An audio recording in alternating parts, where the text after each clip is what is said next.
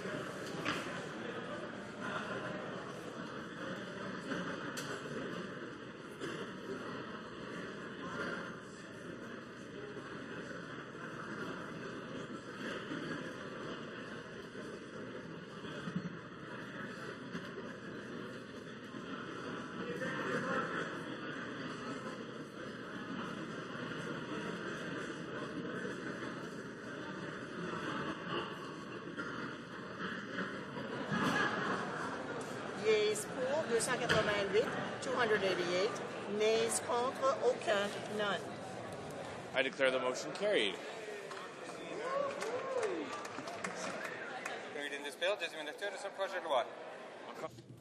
Accordingly, the bill stands referred to the Standing Committee on Public Safety and National Security. In accordance with the order made on Thursday, February 7, 2013, the House will now proceed to the taking of the deferred recorded division on the motion of Ms. Nash relating to the business of supply. Kona moved that this House, A, reaffirm the essential role of the Parliamentary Budget Officer in providing independent analysis to parliamentarians on the state of the nation's finances, trends in the Canadian economy, and the estimates process, and B, call on the government to, 1, extend the mandate of current Parliamentary Budget Officer Kevin Page until his replacement is named, and 2, support legislation to make the Parliamentary Budget Officer a full, independent officer of Parliament. All those in favour of the motion will please rise. Monsieur Mulcair. Monsieur Mulcair. Ms. Ashton. Ms. Ashton.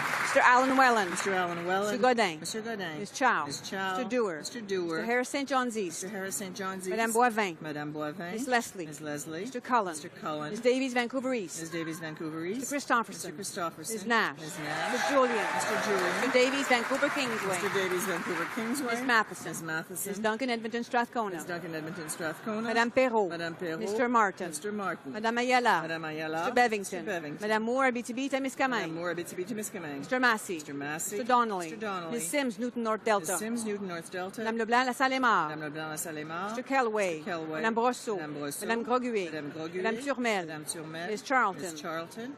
Mr. Chisholm. Mr. Chisholm. Mr. Angus. Mr. Marston.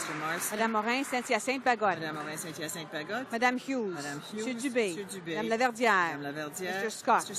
Madame Papillon. Monsieur Bramy. Monsieur Dussault. Mr. Cash. Mr. Stewart. Mr. Garrison. Monsieur Ravigna. Madame Blanchette-Lamotte. Monsieur Aubin. Mr. Harris Scarborough Southwest. Monsieur Toon.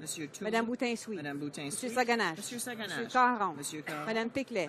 Monsieur Gravel. Mr. Rafferty. Monsieur Maille. Mr. Thibault. Monsieur Larose. Monsieur Giguère. Monsieur Côté. Monsieur Genet-Jourdain. Monsieur Lapointe. Madame Hassaigne. Monsieur Rousseau. Madame Lou. Mr. Sandou. Madame Sella. Madame Quash. Mr. Rankin. Ms. Sitsabaïsan. Monsieur Nantel. Madame Latendresse. Madame Freeman. Mr. Benskin. Mr. Sullivan. Monsieur Blanchette. Madame Michaud. Monsieur Choquette. Mr. Comartin. Mr. Adamanenko. Monsieur Jacob. Monsieur Nunez-Melo. Monsieur Tremblay. Mr. Stoffer. Monsieur Chicoine. Monsieur Dion Labelle. Mr. Cleary. Monsieur Morin-Chicoutimi-Lefiard. Madame Doré-Lefebvre. Madame Bourg. Madame Morin Notre-Dame de Grasse-Lachine. Monsieur Morin-Laurentier-de-Labelle. Monsieur Patry. Monsieur Pilon. Madame Reynaud. Monsieur Genet. Monsieur Nichols. Mr. Ray. Mr. Macaulay. Mr. Goodale. Mr. Leblanc-Beauséjour. Mr. Easter. Mr. Bélanger. Mr. Burns. Mr. Pachetti. Ms. Foote. Mr. Lamoureux. Mr. Dion. Ms. Bennett. Mr. Bryson. Mr. Cutler. Ms. Scrow. Mr. McKay Scarborough Guildwood. Mr. Cusner. Mr. Eiking. Mr. McCallum. Mr. McGinty. Mr. Scarpalagia. Mr. Sims, Bonnie Vista, Gander, Grand Falls, Windsor. Mr. Andrews. Ms. Duncan, Etobicoke North. Mr. Valerian. Mr. Chou. Mr. Casey. Madame Saint-Denis. Mr. Plamondon. Mr. Bellavance. Mr. Fortin. Mr. Heyer. Ms. May. All those opposed to the motion will please rise. Mr. Harper. Mr. Fletcher. Mr. Panashway. Mr. Ashfield. Ms. Raitt. Monsieur Lebel. Ms. Ambrose. Mr. Taves. Mr. Nicholson. Mr. McKay Central Nova. Mr. Van Loan. Mr. Paradis. Mr. Flaherty. Mr. Clement. Mr. Baird. Ms. Finley Haldeman Norfolk. Mr. Ritz. Mr. Kenny Calgary Southeast. Mr. Moore Port Moody Westwood Port Coquitlam. Mrs. Aglukac. Mrs. Shea. Mr. Fass. Mr. Blaney. Mr. Oliver. Mr. Fantino. Mr. Valcourt. Mr. Benoit. Mr. Merrifield. Mr. Moore Fundy Royal. Mr. Anders. Mr. Camp Pitt Meadows Maple Ridge Mission. Mr. Poiliev. Mr. Lake. Mr. O'Brien. Mr. Dykstra. Mr. Bernier. Mr. Gossard. Mr. Goodyear. Mr. O'Connor. Mrs. Yelich. Mrs. Oblonsky. Mr. Menzies. Mr. Upal. Mr. Calandra. Mr. Anderson. Mr. Gould. Mr. Carey. Mr. Keddy South Shore St. Margaret. Mr. Velicott. Mr. Reed. Mrs. Gallant. Mr. Lunny. Mr. Rajat. Mr. Sorensen. Mr. Schellenberger. Mr. Allison. Mr. Bazan. Mr. Brown Leeds Grenville. Mr. Hahn. Mr. Chong. Mrs. Greywall. Mr. Alexander. Ms. Rempel. Mr. Rickford. Ms. Finley Delta Richmond East. Mr. Del Mastro. Mr. Lemieux. Mr. Lukiski. Mrs. Troupe. Ms. Bergen. Ms. Adams. Mrs. Glover. Ms. Leach. Mr. Leung. Mr. Saxton. Mr. Decker. Ms. Brown Newmarket Aurora. Mrs. McLeod. Mr. Jean. Mr. Komarnicki. Mr. Cram Prince Edward Hastings. Mr. Lauzon. Mr. McKenzie. Mr. Miller. Mr. Preston. Mrs. Smith. Mr. Tilson. Mr. Trost. Mr. Tweed. Mr. Warawa. Mr. Watson. Mr. Allen Tobic McTaquac. Mr. Brown-Berry. Mr. Bernouge. Mr. Calkins. Mr. Cannon. Mr. Albrecht. Mrs. Davidson. Mr. Mr. Galipeau. Mr. Mays. Mr. Norlock. Mr. Shipley. Mr. Storseth. Mr. Sweet. Mr. Van Kesteren. Mr. Wallace. Mr. Workington. Mr. Clark. Mrs. Bloch. Mr. Bowen. Mr. Braid. Mr. Dreeshen. Mr. Hoback. Mr. Holder. Mr. Lobb. Mr. McColman. Mrs. O'Neill Gordon. Mr. Richards. Mr. Shorey. Mr. Weston, West Vancouver, Sunshine Coast, Sky Country. Mr. Weston, West Vancouver, Sunshine Coast, Sky Country. Mr. Weston St. John. Mr. Woodworth. Mr. Young Oakville. Mr. Armstrong. Mr. Sopa. Mr. Harris Caribou Prince George. Mr. Adler. Mr. Albus. Mrs. Ambler. Mr. Aspen. Madame Bateman. Mr. Butt. Mr. Carmichael. Mr. Chizu. Mr. Daniel. Mr. Gill. Mr. Hayes. Mr. Hillier. Ms. James. Mr. Leaf. Mr. Menegakis. Mr. Tote. Mr. Wilkes. Mr. Rathgaber. Ms. Young, Vancouver South. Mr. Lisson. Mr. Opitz. Mr. Seaback. Mr. Strahl. Mr. Trottier. Mr. Williamson. Mr. O'Toole. Ms. Crockett. Mr. Zimmer. Mr. Stanton. Mr. DeVolen. Mr. Goldring.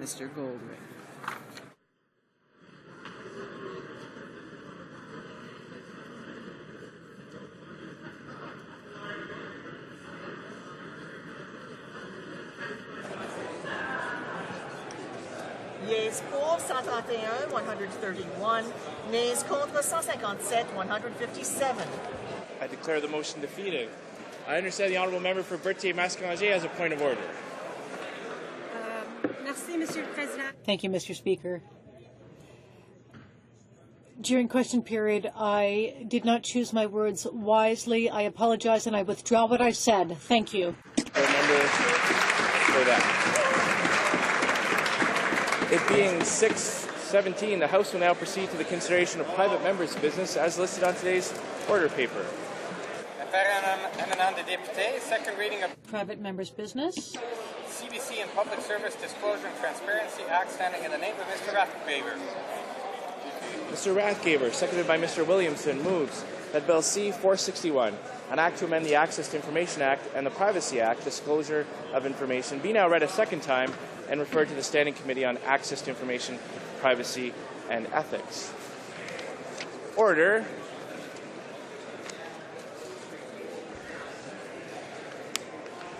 Order. The House is now going to proceed with private members' business, so I'll just ask all honourable colleagues who won't be participating in the debate to carry on their conversations outside the chamber. Debate. The honourable member for Edmonton St. Albert. Thank you very much, Mr. Speaker. It is indeed a pleasure to rise and speak to second reading of Bill C-461, an act to amend the Access to Information Act and the Privacy Act for public disclosure. Mr. Speaker, the bill's short title is the CBC and Public Service Disclosure and Transparency Act. This bill has two purposes. The first is to correct a recognized deficiency in the current Section 68.1 of the Access to Information Act, which currently reads, "This Act does not apply to any information that is under the control of the Canadian Broadcasting Corporation that relates to its journalistic, creative, or programming activities, other than information that relates to its general administration."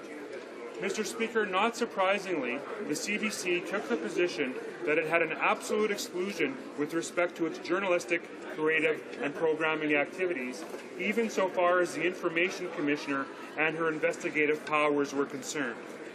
The Information Commissioner disagreed, stating that the Access Act allows her to examine any documents under request to determine if the exception applied. But as the CBC denied her certain documents, the federal court was called upon to make a determination. Both the federal court and the Federal Court of Appeal sided with the Information Commissioner. The appellate court referred to Section 68.1 as, quote, not a model of clarity because it created an exclusion and then an exception to that exclusion, which creates, in its words, a recipe for controversy. Meanwhile, the House of Commons Standing Committee on Access, Privacy, and Ethics held a study on Section 68.1 and recommended that it be amended to avoid any future such controversies. So, Mr. Speaker, Bill 461 attempts to provide clarity to the issue of CBC's access and disclosure obligations by replacing the aforementioned blanket exclusion with a discretionary exemption.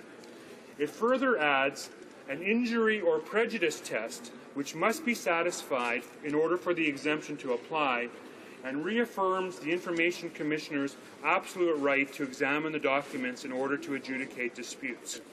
Accordingly, the bill proposes that Section 68.1 of the Access Act be replaced with the following 18.2, and I quote, "The head of the Canadian Broadcasting Corporation may refuse to disclose any record requested under this Act if the disclosure could reasonably be expected to prejudice the corporation's journalistic, creative, or programming independence." Now, the word independence was deliberately chosen and replaces the current word activities, firstly because it is narrower, but more to the point, it is the independence of the public broadcaster which must be protected and therefore exempted from access requests, not all documents merely relating to its activities. Now, some will no doubt argue that this bill is an attack on CBC. Not so. I am a fan of much of what the CBC does. It's Tuesday night, and I rarely miss the Mercer Report or 22 Minutes, and I never miss Hockey Night in Canada, at least not when the Oilers are playing. And Power and Politics and Radio's The House are often on my TV and radio, respectively. This legislation, Mr. Speaker, is not about the CBC so much as it is about transparency and accountability. Section 68.1 of the Access to Information Act was flawed, and the Federal Court of Appeal said so. It was flawed, misunderstood, and litigated. This legislation attempts to remedy these defects. And some may suggest, Mr. Speaker, that this bill fails to properly recognize the unique position that a public broadcaster is in. Not so. I clearly appreciate and respect that a public broadcaster, especially as a journalistic entity, must enjoy a degree of independence from government. But, and this is important, the Information Commissioner is not part of government. The Information Commissioner is an officer of Parliament. And similar to our collective role in this chamber, the Information Commissioner plays an important role in holding the government to account. Moreover, the prejudice test, which is established under the proposed Section 18.2, recognizes this unique relationship between a public broadcaster and Parliament and government by providing a discretionary exemption when it is established that disclosure will result in prejudice to the CBC's independence. In any situation where disclosure would result in prejudice to the CBC, disclosure would be inappropriate. The prejudice test I submit, Mr. Speaker, is a built-in protection not enjoyed by most government institutions, and this extra protection reflects an understanding of CBC's unique position as a public broadcaster. And some may argue, and I suspect will argue, that journalistic source protection is so sacrosanct that an absolute exclusion must be maintained. Not so. I agree that confidential journalistic sources must be protected, but dispute that an exclusion is either appropriate or practicable. Firstly, the Information Commissioner has unlimited power under Section 36(1) of the Access Act to compel production of, quote, such documents and things as the Information Commissioner deems requisite to the full investigation and consideration of the complaint. Mr. Speaker, I am simply skeptical that an exclusion can be drafted that can coexist with the Information Commissioner's unfettered powers to compel document production under Section 36. Moreover, and this is important, journalistic source privilege is not absolute. The Supreme Court of Canada has said so, and has said so as recently as 2010 in R versus National Post. It is not a class privilege. It is fact-specific and therefore must be examined on a case-by-case basis.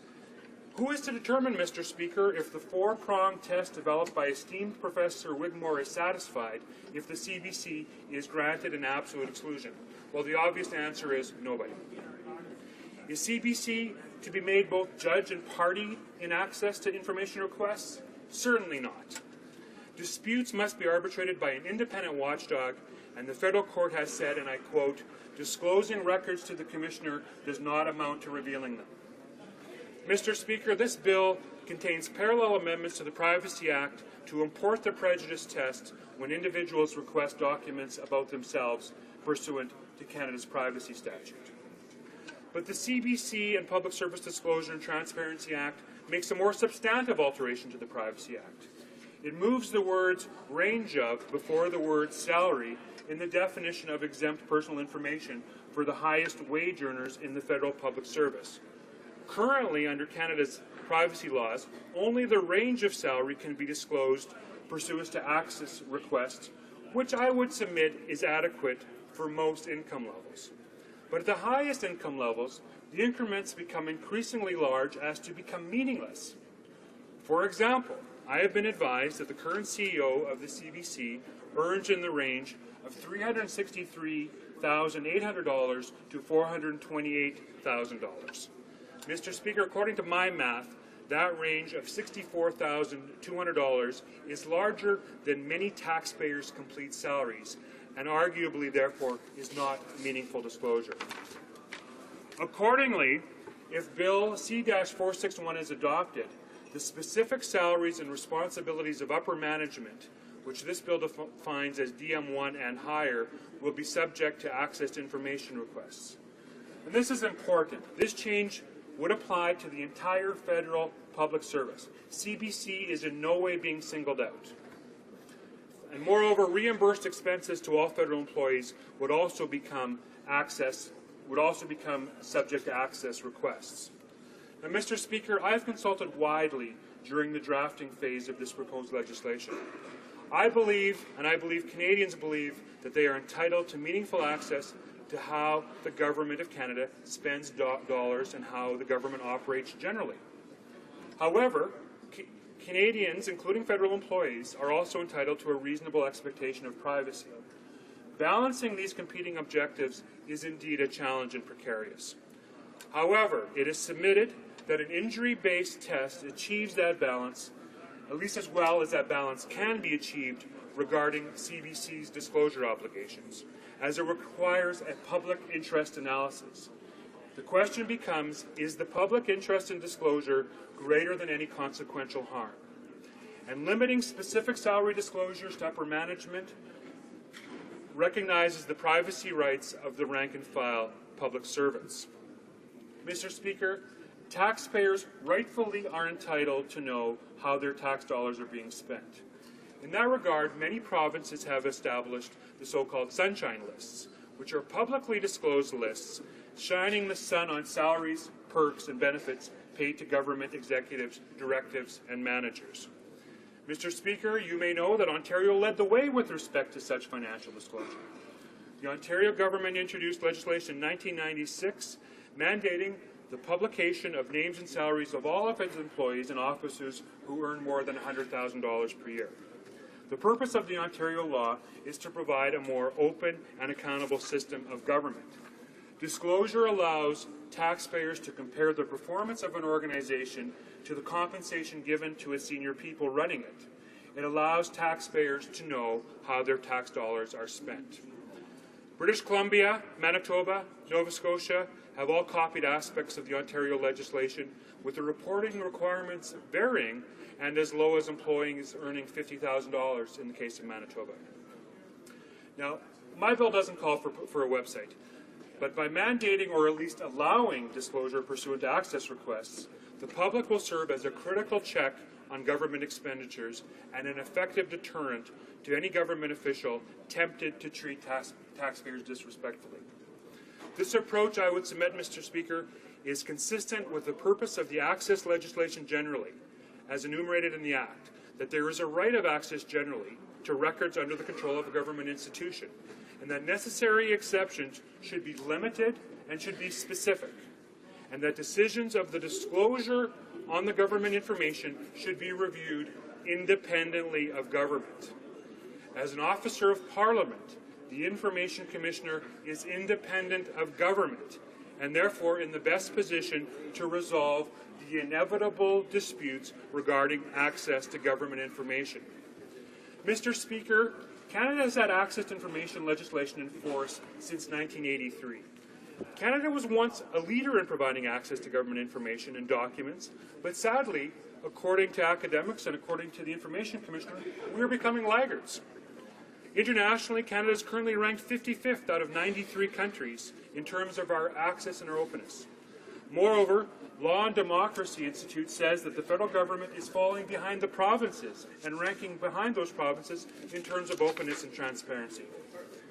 As we have seen, Ontario is arguably leading the way with the most comprehensive sunshine list. but British Columbia, Saskatchewan, Manitoba, Nova Scotia are all following suit and have implemented some variation of salary disclosure. But sadly, and this should be of a concern to this chamber, the federal jurisdiction is falling behind. Since its inception 30 years ago, there has been only marginal expansion of Canada's access laws. In December 2003, the then Prime Minister announced a new policy on the mandating of publication of travel and hospitality expenses for selected government officials. And in 2004, March 2004, the then government announced a new policy on the mandated publication on a website of contracts of over $10,000. But in my view, Mr. Speaker, sadly, very little has happened since then. Accordingly, the Information Commissioner, and I heard her on CBC radio, I was listening to her Sunday morning, the Information Commissioner observes a lack of commitment to openness and transparency at the federal level. Bill C-461, the Public Service Disclosure and Transparency Act, is an initiative by Parliament to remedy this trend. The spirit of this act is based on the principle of disclosure. Non-disclosure must be the exception. Bill C-461 clearly promotes this principle. So, Mr. Speaker, the CBC and Public Service Disclosure and Transparency Act promotes open and transparent government and their role in holding government to account. Exclusions to government information prevents Canadians from holding their government to account. And I believe, Mr. Speaker, and I hope that all members believe, that holding government to account is fundamental to democracy. Although freedom to know is not a charter-protected right, freedom to know is inextricably linked to freedom of thought and expression and freedom of the press. Knowledge is power, and holding the government to account demands that knowledge and information be shared. Holding to account leads to the establishment of trust that there is proper stewardship over public resources. But opaqueness leads to mistrust. Accordingly, any attempt to weaken this bill and its attempt to increase access to information and transparency will be so regarded. As U.S. Supreme Court Judge Louis Brandeis said, sunlight is the best disinfectant. Mr. Speaker, Canadians deserve to have light shone on government information. Accordingly, I encourage all honourable members to support Bill C-461, the CBC and Public Service Disclosure and Transparency Act, without amendment. Thank you, Mr. Speaker.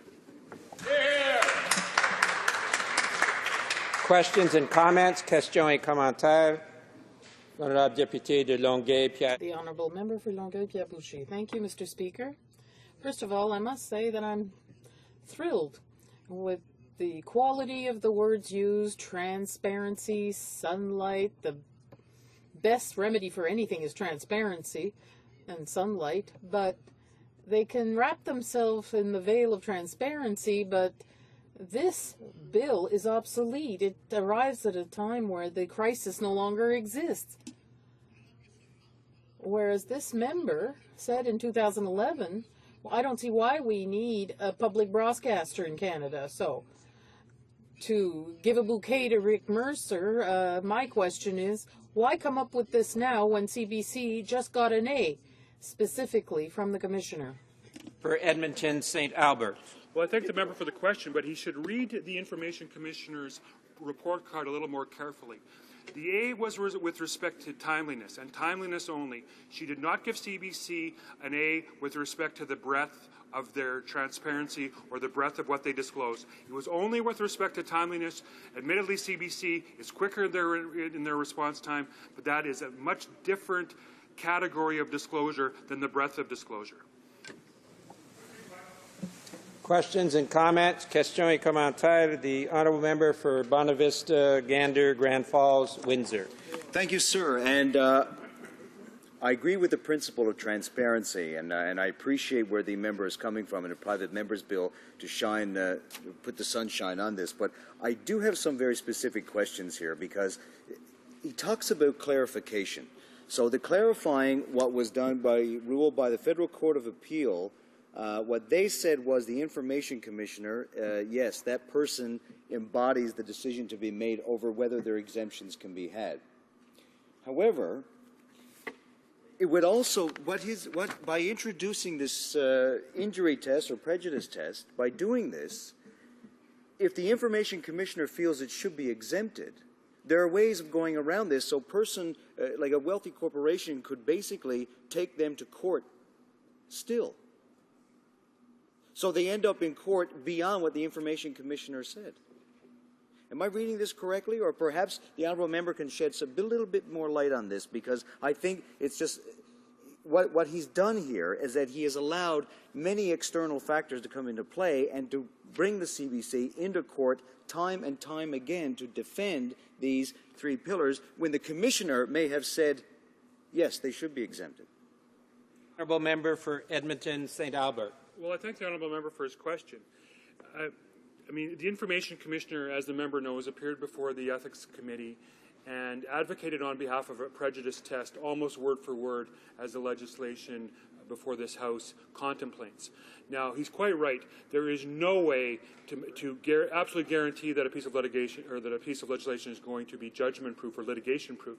But what I'm suggesting to him is, and thankfully we do have the courts that can review decisions of government if they feel that those decisions are wrong. But I would suggest to the member, if this is his concern, that if the prejudice test is properly applied by the Information Commissioner, although nothing prevents somebody from taking that to federal court, I'm suggesting that if the test is properly applied, the chances of having a decision overturned is very, very remote, if in fact probably non-existent.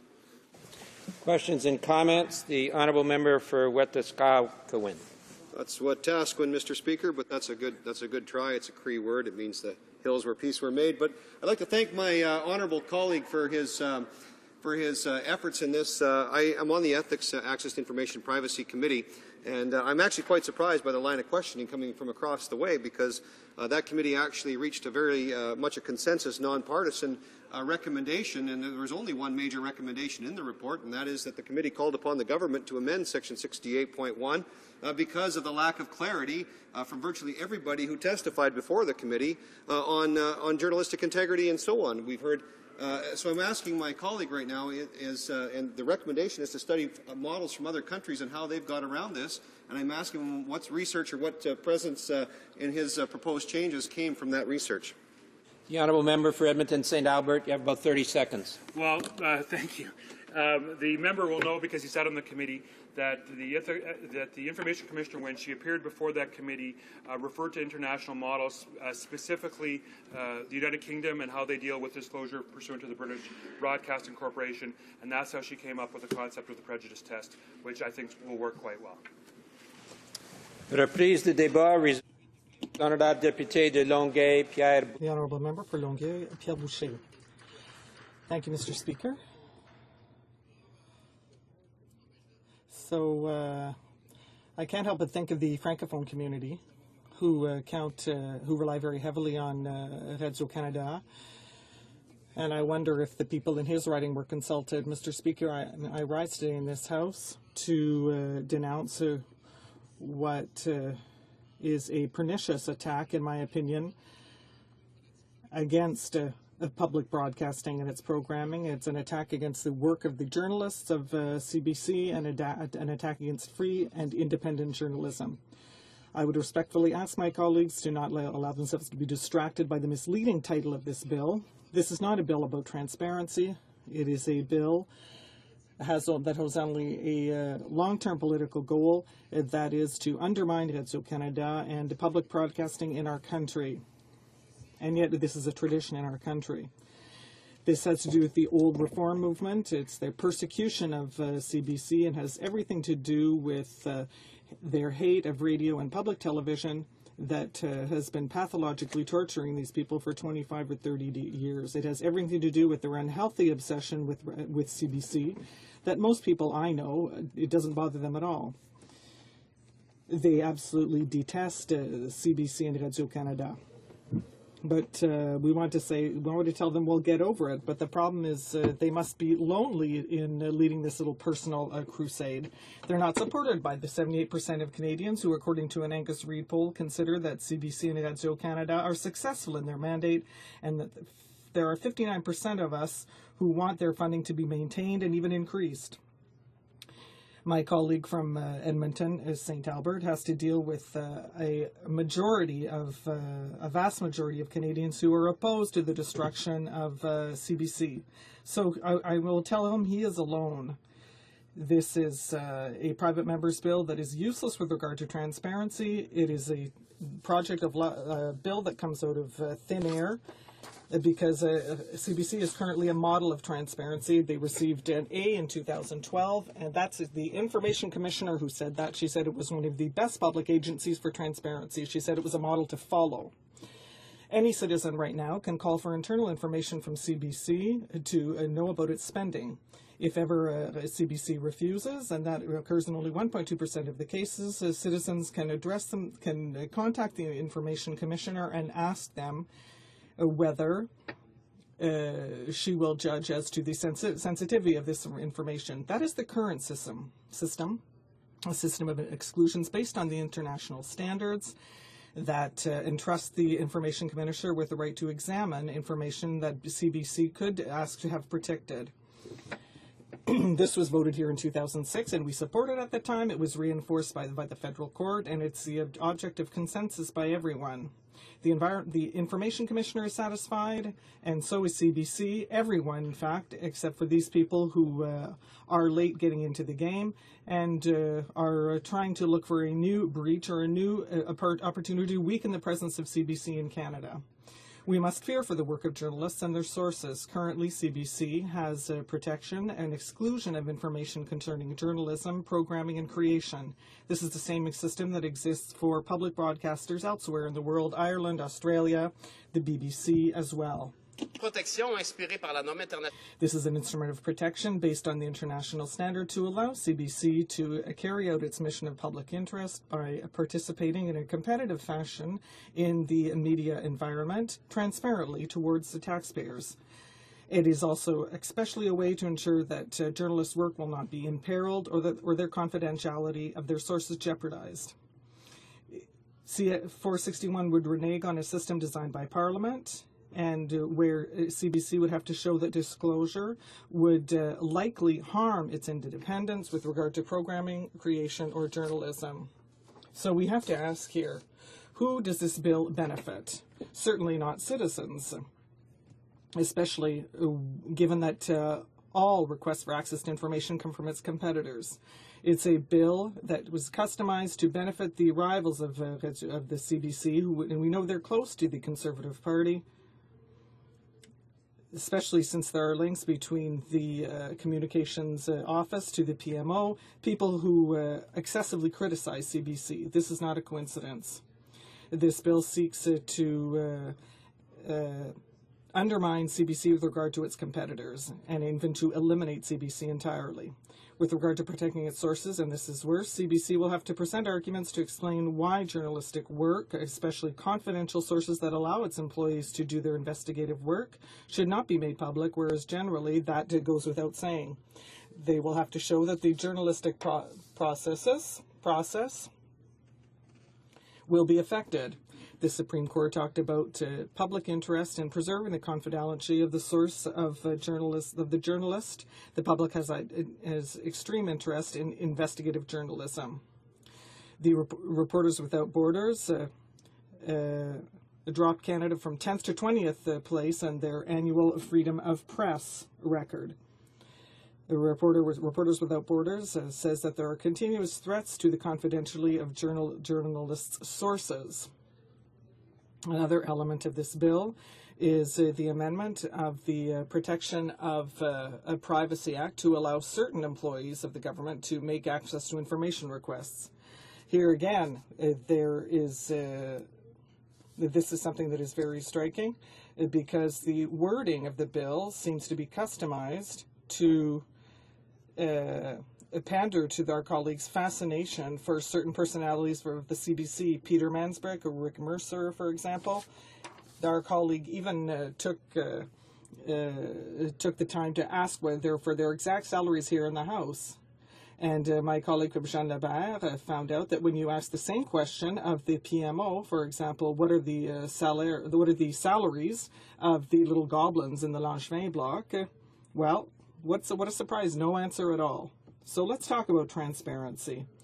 The CBC received an A for its transparency, and last year the Information Commissioner gave an F to CFIA and to Transport Canada. Does the member for Edmonton St. Albert have a position on this? Does he want to share his concerns, or is he just focused on CBC? The Commissioner must now address the federal court to bring DND into order, which has asked for extension of 3 years to respond to access to information requests. So, as Sigmund Freud would say, this is rather curious. The day before yesterday on CBC, the Information Commissioner stated that the current Conservative government is not among the most transparent, and we can understand her euphemism. She had a duty not to speak out, but she knows that the rate of responses to access to ATIP requests has attained a new, very bad record. In 2006, the Conservative Party campaigned on the theme of accountability. And now, this was in a direct response to the sponsorship scandal, so it's pretty funny to think about that word today, accountability, where this is the 7th anniversary of this government being in power, and we can frankly say that we have the government that is the least transparent and the most scandalous in the history of Canada. The member for Edmonton St. Albert says that he wants transparency from everyone, except for the government. They call for accounts from the Aboriginals, from workers, from everyone but themselves. In fact, today, it is they find that CBC inconveniences them. They have to stop playing with transparency. They're just attacking their favorite right-wing targets. We in the NDP call for transparency, but it must be before us. After 7 years, we want to see government transparency finally. This brings us to the fact that this bill, which has been submitted to us, represents the hate that many people have for public television and radio. So this is a new attack against what the Canadian Media Guild called the dirty war against CBC. Personally, I have been able to see how many people are attached to CBC on January 23rd. There was a rally of many people who wanted to bear witness to the importance of CBC in our culture. When I look at our colleagues across the way, when they talk about CBC, they talk about it using terms that are simply out of the mainstream, and no one believes them or agrees with them. The majority of Canadians like us support the existence of a public, independent broadcaster that has no political ties, and this majority understands with the scheming that is going on here. This majority wants the maintenance of an independent public broadcaster. Thank you, Mr. Speaker. Resuming debate, the reprise de débat, the honourable member for Avalon. Thank you very much, Mr. Speaker, and it's a pleasure to get up and speak to this bill today, calling for more accountability and transparency with the CBC. We'll try to keep it to the facts and try to look at this bill on the surface of what it's trying to accomplish. I don't see it as the boogeyman that the NDP pointed out to be, but we have to make sure that there's protections in there for the CBC, and I'll get to that in a moment.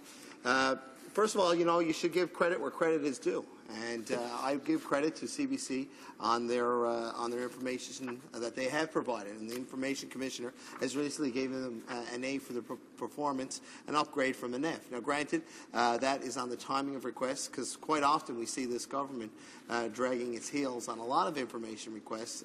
Canada Post Corporation is another example, Department of National Defence, and they need to do better. And this government needs to do better on getting the information out there. This bill is a result of the legal battle around 68.1. We did study it at our committee, and there does need to be changes to make a little bit more clarity to 68.1 so that we don't run into this in the future. Now, granted, we may change or there may be changes made to 68.1. That does not preclude it from being challenged in a court of law and and information being challenged in the courts. But we have to make sure that some fundamental principles behind that remain. And that is the Information Commissioner. We must ensure that she has the power to investigate this. Both parties must submit the information before her. We've got to make sure that she has the power that she needs to look at the information, decide on what can be released. And I'd like to ask the Information Commissioner, when she comes before committee with this bill, is about the prejudice test and how exactly would that prejudice test work, and what could be some of the pitfalls around that. And, you know, yes, we support CBC. We like the programming, the journalistic investigations that they do, but we got to make sure as well that they're protected. And the journalism, programming, and their creative activities must be protected for all. And more importantly, at journalistic sources. That was referred to a little bit earlier in the debate. We've got to ensure that these sources are protected, because it's one of the fundamental when it comes to journalism, is that these sources are protected. Now, the second part of this bill, which is an interesting part, is about salaries and about the salary ranges and salaries of government departments. And, you know, if the CBC, just for a moment, if the CBC want to protect the salaries of a personality or of someone in the department, they would have to go to the Information Commissioner and try to have that information protected, because it bases on their programming integrity, their commercial value. So, you know, I think that the salaries at the CBC to look at, the Information Commissioner would rule in favor of the CBC and protect those salaries from disclosure for commercial value. So we've got to make sure that that is looked at when we look at this the bill at committee. Now, the other part about this bill is releasing all salaries over a DM1, which is very interesting, because this government, and in particular the Prime Minister's office and the Privy Council office, have not been forthcoming with salaries of people in the Prime Minister's office and the Privy Council office. So this bill does open up those offices as well for disclosure of the salaries of anybody over a deputy minister's salary. And deputy minister's salary, just so that the public would know out there, is probably somewhere in the range of 160 to 180. So, you know, these are fairly highly paid public servants, and it's important that these public servant salaries are made public. And it's important that, and this is one thing that this bill does. And as I said earlier, this government has fell behind in disclosing such information, and we must hold them to account so that they do a better job of it. Because, you know, you do once you shine light and once you open up public disclosure and a TIPA request, it does keep things honest. And one thing that I've learned in politics, you know, as much as there might be secrets out there, it's hard to keep a secret. So, you know, we got to make sure that this information is available. If an individual wants to request it, we've got to make sure that they can get access to this information. And the government must strive to do a better job of providing that information, and to be more open, more accountable. And it helps opposition, and it helps everyone to hold people to account. So I look forward to seeing this bill go to committee, and we'll be able to ask some more questions on it there and get some clarification and make sure that that CBC is protected in certain circumstances, but we also open up transparency in other circumstances. Resuming debate, the Honourable Parliamentary Secretary to the Minister of Justice. Thank you, Mr. Speaker. I am happy to have this opportunity to speak for a few minutes about Bill C-461, the CBC and Public Service Disclosure and Transparency Act. I would first like to thank the member for Edmonton St. Albert for his efforts to bring a higher level of openness and accountability to the CBC. Bill C-461 also proposes to bring more openness in relation to the expenditure of public funds. These involve the disclosure of reimbursed expenses to government employees and of the exact salaries of the highest earning officers or employees of government institutions. Before dealing with the changes that Bill C-461 proposes in relation to reimbursed expenses and the exact salaries of the highest earning officers or employees of government institutions, let me first describe in some detail the changes that it proposes to make which will affect the CBC. Currently, the Access to Information Act and the Privacy Act do not apply to records of the CBC that contain information that relates to its journalistic, creative, or programming activities. This means that Canadian citizens do not have a right of access to this information. If Bill C-461 passes as is, the CBC would now be fully subject to the Access to Information Act. By this I mean that all CBC's information could be requested under the Access to Information Act. However, the CBC would be able to protect information that, if disclosed, could cause harm to its journalistic, creative, and programming independence. Bill C-461's proposal regarding the CBC is based on the Information Commissioner's recommendation made before the Standing Committee on Access to Information, Privacy and Ethics. My colleagues may remember that back in 2011, that committee conducted a study of how the CBC handled its access to information requests and issued a report in March 2012. I would now like to focus on one area that I believe the House should consider when reviewing this legislation. One of the pillars of journalism is the ability to protect confidential journalistic sources. Individuals can therefore feel comfortable enough to approach journalists and give them information without fear that their identities would be disclosed, and, correspondingly, news agencies are able to provide assurance of anonymity. For an individual who is a confidential journalistic source, any notion that information that could reveal their identity would be released or reviewed could put the CBC at a distinct disadvantage in relation to its private sector competitors. Accordingly, the House may wish to consider the way in which Bill C-461 treats information that would reveal the identity of confidential journalistic sources of the CBC. Back in 2011, the Federal Court of Appeal dealt with a dispute between the CBC and the Information Commissioner on how the CBC was handling its requests under the Access to Information Act.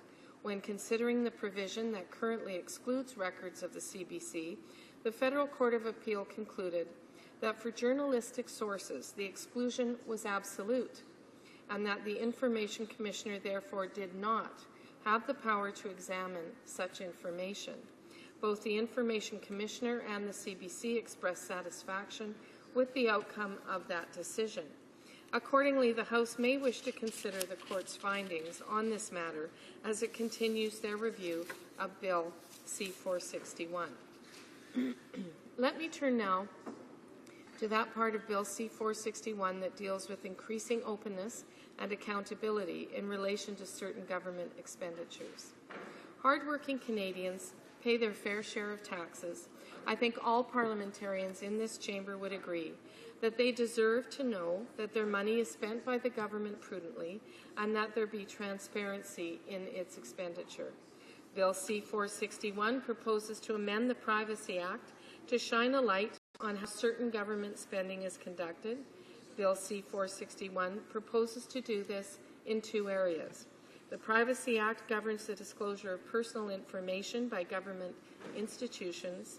At the same time, there are certain types of personal information that can be disclosed to an access requester under the Access to Information Act or Privacy Act.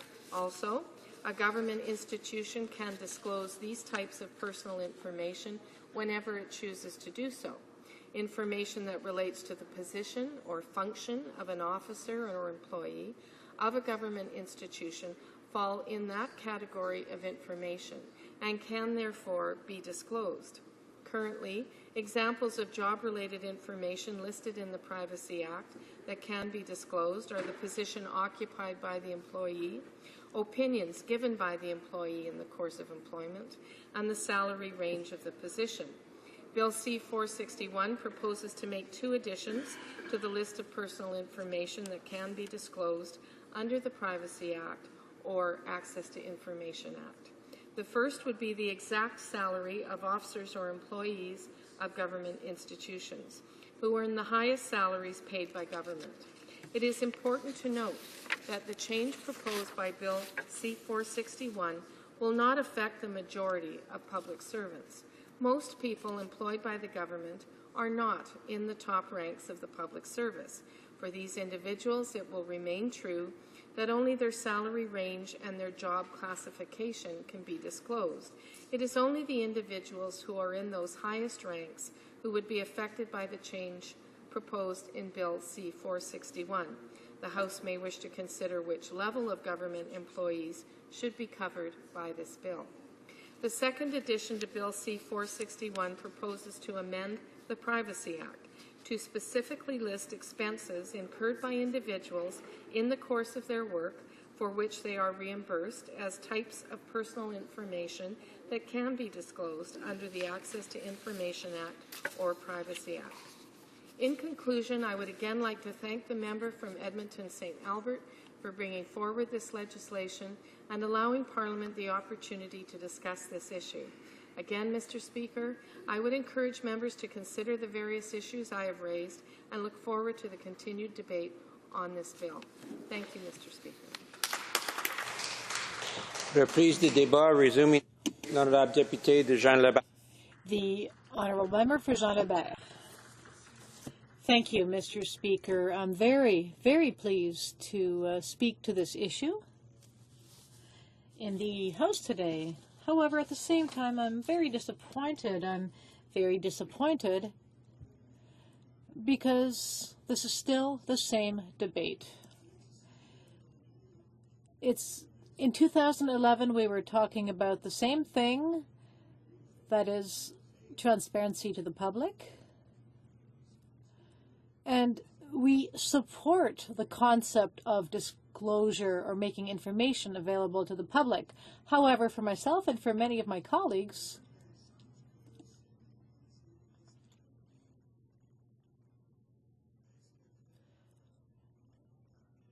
members are trying to do through the back door what they cannot do through the front door.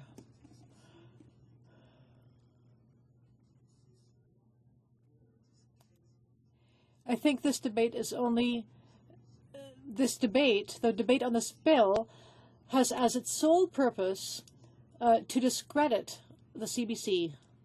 Why attack the CBC in this manner? This bill would open the door to disclosing highly sensitive information. I'm not talking about the salaries. I'm talking about the second part of the bill, that is the disclosure to the public of information which might negatively affect the CBC's competitiveness. An expense report and see who's meeting with who, and through that decide or figure out what kind of programming is going on. And to come from, my mother's always said, when you're looking at an issue, consider the source. The source of this private member's bill, Mr. Speaker, is a source, comes from a group of people where, and I quote from the Hill Times, but one Conservative MP has acknowledged that his party's members and the government will be, quote, breathing a sigh of relief when Kevin Page's term ends in March. As I, to answer the member's question, it has to do with the fact that you have a group of people, you have this government and backbenchers demanding transparency from all sorts of organizations where they themselves refuse to be transparent. To the same subject, in 2011, I put forward a question on the order paper asking for the disclosures of the salaries of the PMO's office, and was met with a resounding thud of silence. So, considering where this comes from, it's not hard to doubt, for lack of a better way of putting it, the motivations of this private member's bill. The type of transparency that this member is looking for, as I said, is a type of transparency that can damage the work that CBC does, both in journalism and in their programming. Now, this same member, as my colleague pointed out, said, again, why do we need a public broadcaster? And I've heard it time and time again. Why do you need a public broadcaster if there are corporate individuals or organizations that can do it just as well or better? And to that point, I will say that's a possibility. It's a possibility that they will be able to do it better because they've got access to more resources to hire the best directors, to hire the best producers. But the fact is, and in my 25 years of experience working in this industry, the fact is that corporate broadcasters do not want to do it. They do not want to create shows that speak to Canadians, created by Canadians, for Canadians. Who else, Mr. Speaker, is going to create shows that from coast to coast to coast engages Canadians in a Canadian voice for Canadians? Nobody, because there's no money in it. For example, in 2007, Mr. Speaker, the broadcasters asked, crowed about how much money they spent on American programming, over $750 million. In that same period of time, they spent just over $50 million on Canadian programming. And that includes the magazine shows and the sports shows and so forth. No creative programming. CBC, for the last 75 years, has created programming that Canadians have enjoyed from coast to coast to coast, because they've seen themselves in those shows. They've seen themselves and heard themselves nationally and internationally with Radio-Canada International. This private member's bill, from my perspective, is a redundant bill because there are already built-in laws that require the disclosure. And CBC, to its credit, went to great lengths to open up and become better at disclosing information. Within less than a year, they went from an F to an A. Now, the honourable member speaks to the issue that, or the subject that that F to an A was only for time. Time was a part of that, but also to disclosure. They disclosed all that they were obliged to disclose, and they fought those issues that they themselves felt were damaging to their ability to do the work. And I must underline, Mr. Speaker, that the vast majority of the access to information requests, which were some 1,400 during this period, came from one source, a competitor. So it saddens me that, that this government continues to do the work of a competitor in this environment where they claim that they want a level playing field. If it's to be a level playing field, then let it be a level playing field. Mr. Speaker, it's clear that there are certain members of the government and or the backbenchers who have a continued dislike for the CBC and are looking for ways to defund the CBC. And from my perspective, Mr. Speaker, it makes me suspect to the motivations of this bill. And I say suspect.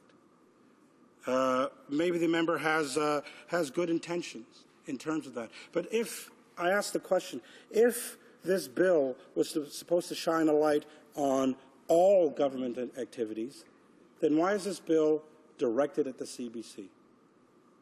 Why is this bill, pourquoi cette projet de loi, c'est... Why does this bill only target the CBC in this context? If this bill was created, as my colleague said, to shine a light government spending, then why isn't this bill called a bill to encourage or demand more transparency from government and government institutions as opposed to targeting the CBC? So for that reason, Mr. Speaker, I am suspect as to the motivations. CBC, Radio-Canada, c'est is an entity which is very important to Canadians. Of conservatives who want to see the CBC destroyed, I think this is a very weak attempt at going through the back door to accomplish what they couldn't accomplish through the front door. And on that note, Mr. Speaker, I thank you for the time. Resuming debate, the Honourable Parliamentary Secretary to the Minister of International Trade just advised the member that he'll have 5.5 minutes. Thank you, Mr. Speaker. Mr. Speaker, I've listened to some of this debate, and it's always interesting to me in this place how sometimes we can take some pretty straightforward, basic information and turn it into something that really doesn't reflect that straight, basic information at all. You know, I've heard, you know, the honourable member that just stood up. I mean, my goodness, you know, you talk about patent nonsense, fear-mongering, you know, misleading information. Like, this is just, it's beyond the realm, Mr. Speaker. And I would say this for the record, you know, and I think it's time for full disclosure here, Mr. Speaker. Like, I can tell you, I listen to CBC radio. You know, I know the honourable member may find that hard to believe. I actually watch CBC television. I actually think that they do a pretty good job. That certainly, Mr. Speaker, does them put them beyond the reach of transparency. What is wrong with openness, reasonable, responsible transparency, not on, you know, personal, highly secretive information, not on giving some other company a corporate advantage, but reasonable, responsible transparency. I think, Mr. Speaker, that is really what the honourable member from Edmonton St. Albert is trying to talk about. And my goodness, if we can't have that discussion in this place, then are we about to say that we don't want transparency anywhere, that nobody, members of Parliament, members of the Senate, members of the RCMP, you know, nobody should ever have oversight in place, that no one should ever be checked upon? There's multi-billion-dollar crown corporation we're talking about here, and we don't want to have some openness and some transparency? We don't want to let the full light of day shine upon certain aspects of how this corporation works? You know, I really question where the honourable member is coming from. You know, look, I think members on both sides of the chamber know that the Information Commissioner, for instance, is the independent entity that balances the legitimate interest of government in the protection of records and the public's right to know. It's a balancing situation. We just don't kick the doors in and say, there's all your information, you know, like you take it piecemeal. You look at it, because there is proprietary information. There is information, quite frankly, that should remain private. But there's a lot of information that the public has a right to know. You know, the Access to Information Act, we're going back to 1983. You know, this is a three-decade-old act. This is not something that just came through the mill. But its guiding principle that government information should be available to the public and that any necessary exemptions to the right of access should be limited and specific. I mean, so how can you say that this is some kind of a witch hunt against the CBC? I mean, how can you say that? I mean, like, this is just incredibly misleading what the opposition is saying about this bill. The main proposal in the bill deals with the CBC, this multi-billion-dollar crown corporation that taxpayers' dollars pay for in this country, and how access to information that it possesses should be managed, how those access to information requests should be managed. So I'm going to try to provide the host with a little content, a little bit of history about the corporation before we really discuss the fine details on C-461. The roots of CBC Radio-Canada began well before the days of television. A lot of the members in the NDP would remember those days when Canadian radios were severely lacking in Canadian content. Thank you, Mr. Speaker. I recognize I only have a minute yet. Coast-to-coast coverage was not heard of, let alone planned for. You know, the CBC, as we know it today, really came into being in 1936, when the Canadian Broadcasting Act created the CBC as a Crown Corp. The 1950s brought CBC into the world of television. So the CBC gains a significant amount of its revenue from advertising sales. However, it still receives nearly $1 billion a year from the government, from the taxpayers of Canada, and that is what separates it from broadcasters whose funding is solely from private sources. So let me turn now, Mr. Speaker, to the relationship between CBC and the Act to Information regime. And I know I'm going to have to finish this in another speech, but as my colleagues will remember, in 2006, our government succeeded in delivering our first major piece of legislation. I'm going to try to finish this up, was the Federal Accountability Act, which was significant that the bill accomplished a number of important things. So what we're talking about here simply is accountability, reasonable, responsible accountability. La période prévue pour Private members' business is now over and falls to the bottom of the order paper. In accordance with Standing Order 38, a motion to adjourn the House is deemed to have been made and seconded at this time. Therefore, the question is that this House do now adjourn.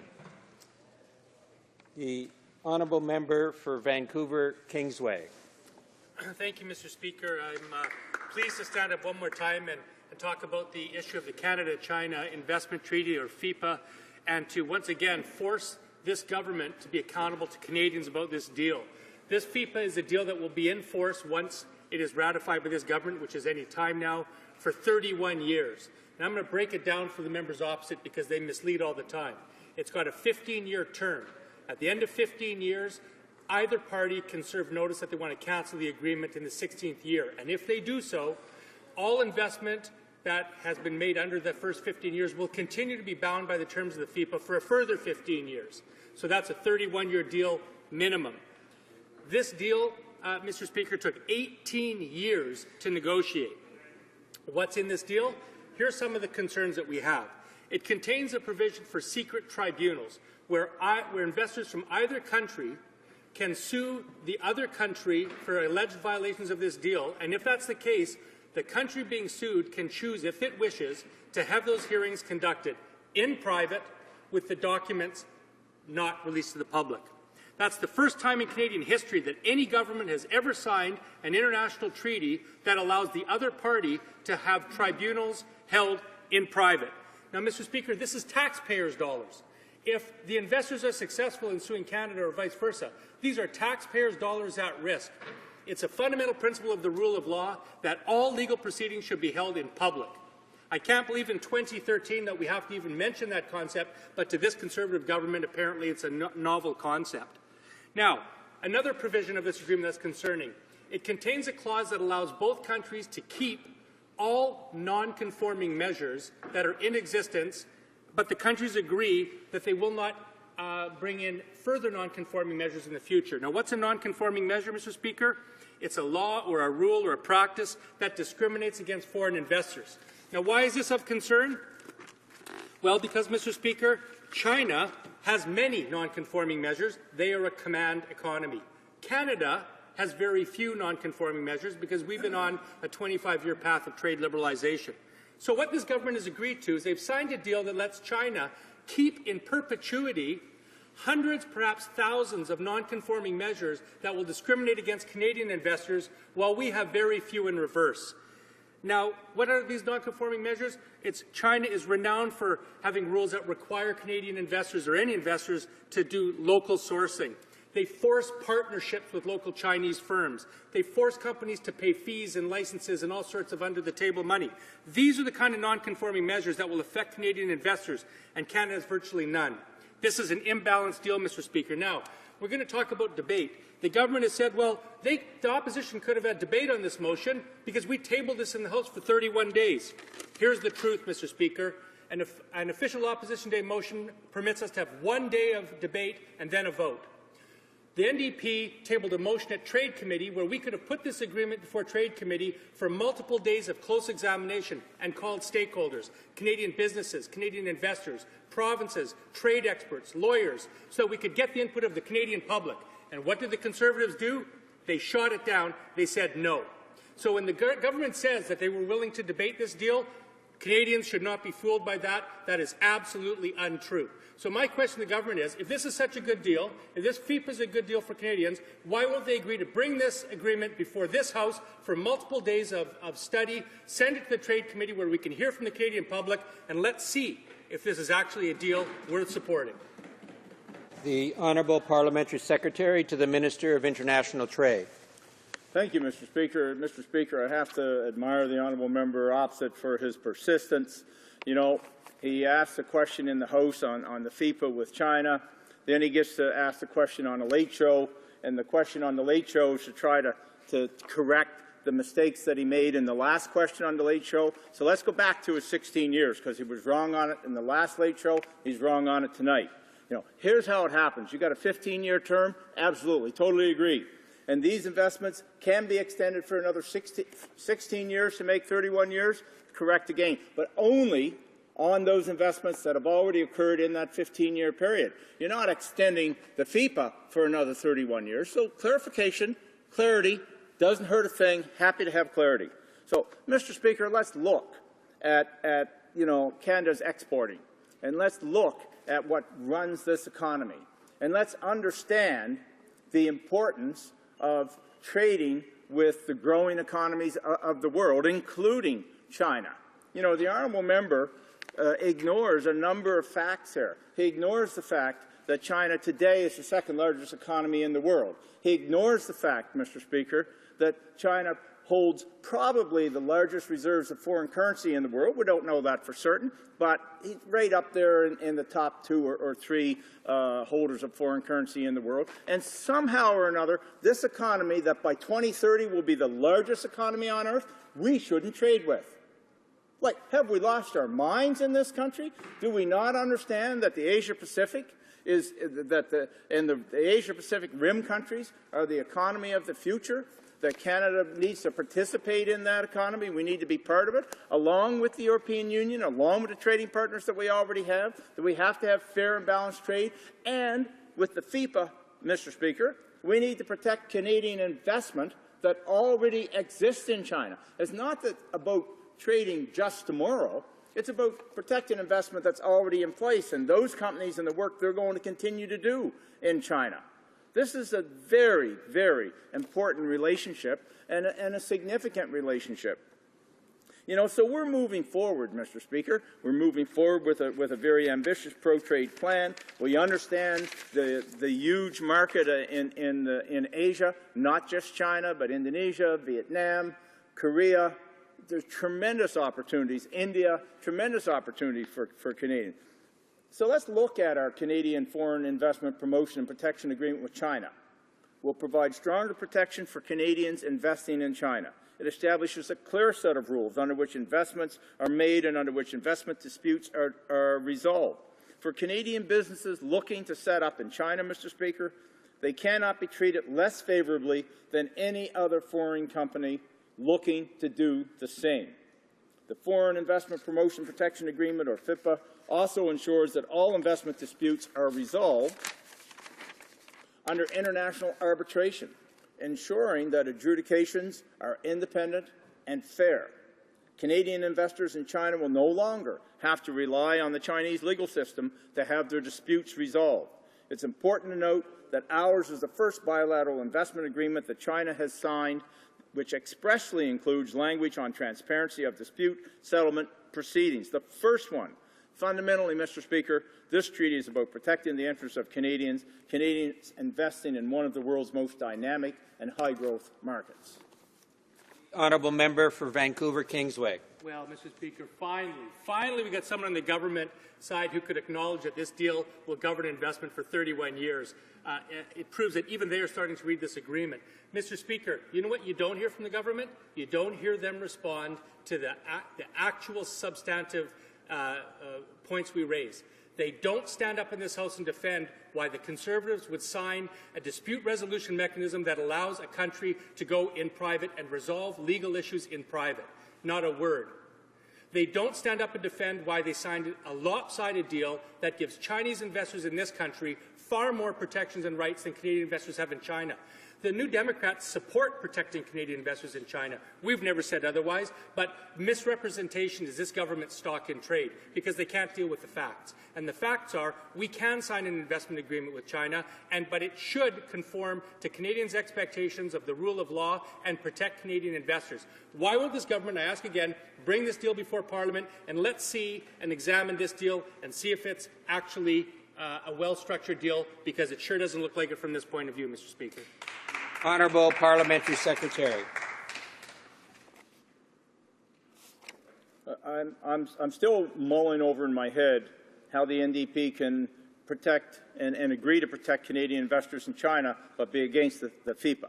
So, like, I'm mulling that over. I'm willing to give that some consideration, and no, it doesn't square. That box does not square. It simply doesn't. So, you know, here's the deal, and here's the deal, Mr. Speaker, in a nutshell. Before coming to government in 2006, we didn't table treaties in the House of Commons. There was no opportunity for debate. So the honourable member says, well, he didn't want to debate it there. He wanted to debate it somewhere else. Well, you know what? The opportunity was here in the House of Commons to put the FIPA on the table, to discuss it ad nauseum on the time allotted that they have every week for 31 sitting days, Mr. Speaker.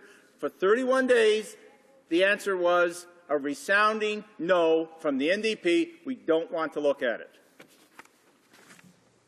The honourable member for La Salle-et-Mar. Thank you, Mr. Speaker. Today, I'd like to get back to a question that I put in October. As you know, we had quite a heated autumn, especially when it comes to the Foreign Investment Act. There was a review of the Investment Canada Act, about the biggest transaction ever to go through the Act, that is the transaction regarding Nexen and CNOOC, $15.1 billion. So I raised many questions on this in the House, as well as on other transactions, such as Petronas. The reason I asked to have a question during adjournment debate is that the government's response, notably on October 26, 2012, had struck me because of its lack of depth and seriousness regarding this whole issue.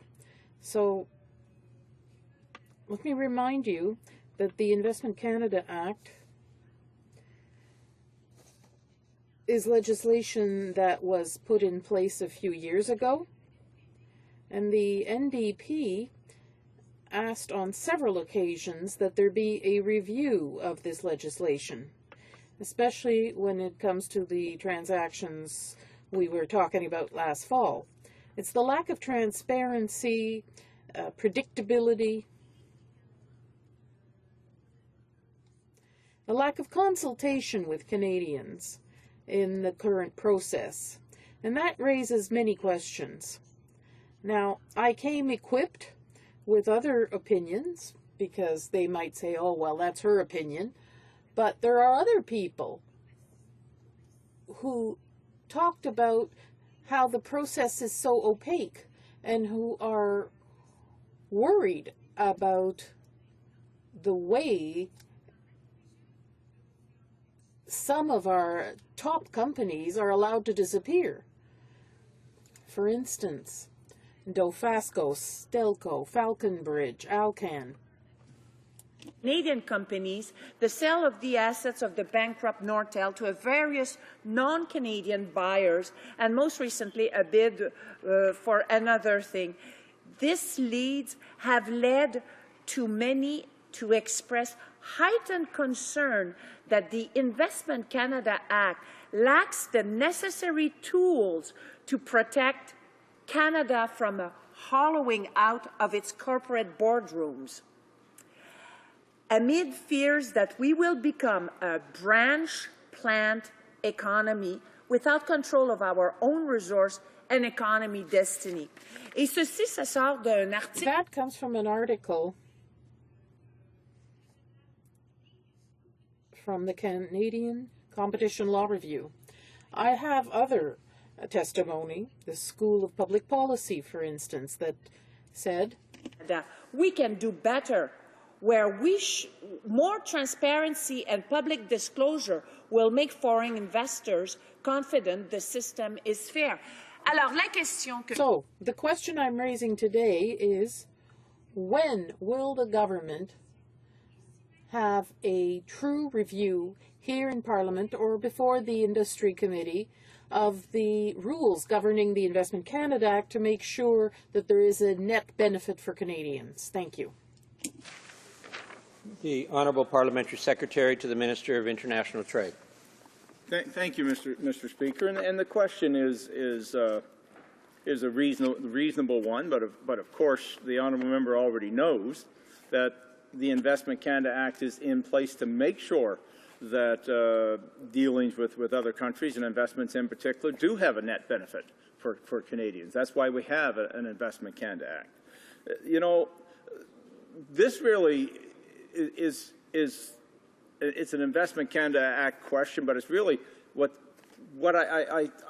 there's an undercurrent in the member's statement about trade and about protectionism and really, quite frankly, Mr. Speaker, I think some of the bad old days of NDP policy where there's simply anti-trade on everything. So let's try to just move beyond that type of rhetoric for a moment and look at specifics. So, you know, we said we were planning to, you know, form a government. We were going to look at exporting quality Canadian goods, services, and expertise to the new fast-growing markets around the world. It's a key part of our government's plans for jobs, growth, and long-term prosperity for Canadians. I think the honourable member understands that. Our government is delivering on this commitment, Mr. Speaker, and in fact we're engaged in the most ambitious pro-trade plan in Canada's history. In order to do that, we have to balance that, Mr. Speaker, quite frankly, with the Investment Canada Act, so the two can work together for the betterment of all Canadians. You know, we have today in Canada, our exporters and therefore our workers have more access to markets than they ever had in the history of the country. And we're committed to ensuring that that access is guaranteed and continued. You know, again, we talked a bit ago about our Foreign Investment Promotion and Protection Agreement with China, the world's second largest economy. This agreement alone will provide stronger protection for Canadians investing in China. It will create jobs and economic growth here in Canada. This agreement establishes a clear set of rules under which investments are made and under which investment disputes will be resolved, the same way that the Investment Canada Act provides rules for investment in Canada. The treaty is about protecting the interests of Canadians and ultimately will give Canadians investors in China the same types of rules, parameters, and privileges that the Chinese investors already have and have long had, quite frankly, Mr. Speaker, in Canada. So let me emphasize, you know, that this is a bilateral investment agreement that we signed with China. It establishes clear rules for investment. So let's move the NDP away, because I think they truly are trying to move away from their anti-trade positions of the past. And, you know, the Investment Canada Act criticism is just a cover for some of those anti-trade criticisms. You know, but this is the party, and I realize I'm running out of time, but that has opposed our government's efforts to open up markets for Canadian exporters, new markets. They've opposed trade on countless occasions. They tried to shut down trade ever since the days of the Auto Pact, which they now say they support it, but we know they're on the record of not supporting. They opposed NAFTA, the world's greatest free trade success story. Millions of jobs have been created in Canada because of it. And that's not all. They voted against trade agreements with Peru and Colombia, free trade with Israel. They even voted against free trade with Norway, Iceland, Switzerland, and Liechtenstein, which are not exactly dictatorships, Mr. Speaker. Nor are the NDP views on trade limited to history. The former NDP Speaker, and Mr. Speaker, I realize I'm running out of time, but we've got further trade negotiations coming with Korea, with Japan, with the European Union. We got more investment coming through the Canada Investment Act. So, the honourable member for La Salle-Mont. Mr. Speaker, let's talk about negotiations. Those are not negotiations. They unroll the red carpet and let them walk all over us. When we're talking about negotiations, whether they're free trade negotiations or negotiations with investors who are interested in our natural resources, our companies, we put negotiation points on the table. We set out the conditions that will mean that Canadians have their interests defended. And that's what I have against this. We understand that Canada needs foreign investment in order to progress economically. Yes, but why not impose conditions that will mean that we can ensure, for instance, that headquarters will be here for some time, that environmental legislation is respected, that there will be value added, jobs added. That's called negotiation, and the point is to do it transparently and honestly. Parliamentary Secretary, 1 minute. Thank you, Mr. Speaker. I'm going to take my minute and sum up. And, maybe a few small corrections at the beginning. Of course, Canada's environmental regulatory regime is always protected in every agreement that we sign, and often is enhanced, Mr. Speaker. But, when you look at investment, the Canada Investment Act is there to protect Canadian resources and Canadians, quite frankly, and it doesn't allow for environmental degradation. It doesn't allow any foreign entities from any countries to somehow go around the rules as they exist in our country. To say otherwise is simply incorrect. Here's the issue. Our government, we formed government in 2006. We signed free trade agreements with 9 countries around the world.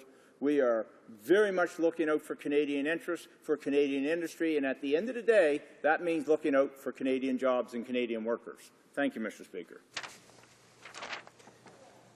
The motion to adjourn this House is now deemed adopted. The House therefore stands adjourned until tomorrow at 2:00 p.m. pursuant to Standing 24-1.